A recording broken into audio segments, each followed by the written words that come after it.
Hi friends, നമുക്കിന്ന് അടിപൊളിയായിട്ടുള്ളൊരു grape juice ഉണ്ടാക്കിയാലോ? അതിനായി ഞാനിവിടെ ബ്ലാക്ക് കളറിലെ ഗ്രേപ്പാണ് എടുത്തിരിക്കുന്നത്.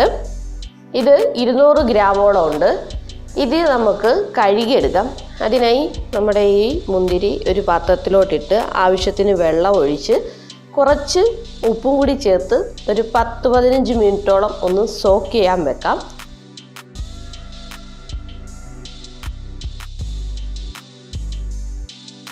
പതിനഞ്ച് മിനിറ്റിന് ശേഷം നമുക്ക് ഇത് നന്നായിട്ടൊന്ന് കഴുകിയെടുക്കാം. 2-3 വെള്ളത്തിൽ ഒന്ന് കഴുകിയെടുത്താൽ അത്രയും നല്ലത്.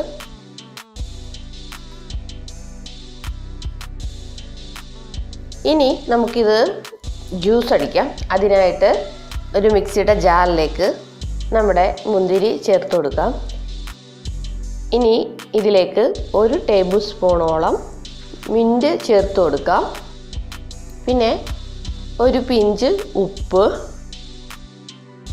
1 ടേബിൾ സ്പൂൺ പഞ്ചസാര,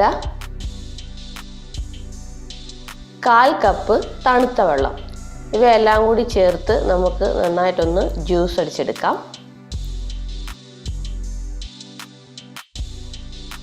അങ്ങനെ നമ്മുടെ ഗ്രേപ്പ് ജ്യൂസ് ഇവിടെ റെഡി ആയിട്ടുണ്ട്.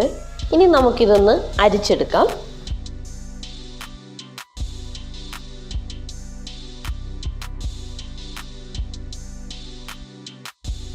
അങ്ങനെ മൊത്തത്തിൽ നമ്മൾ അരിച്ചെടുത്തിട്ടുണ്ട്.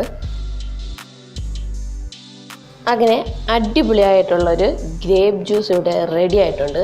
ഇത്തരത്തിൽ നിങ്ങൾ ഇതുവരെ ജ്യൂസ് അടിച്ച് നോക്കിയിട്ടില്ലെങ്കിൽ ഇതൊന്ന് ചെയ്ത് നോക്കുക. നല്ല ടേസ്റ്റി ആയിട്ടുള്ള ഒരു ജ്യൂസാണിത്. അപ്പം ഇതുപോലുള്ള മറ്റൊരു വീഡിയോ ആയിട്ട് നമുക്ക് വീണ്ടും കാണാം. അതുവരേക്കും ബൈ ബൈ.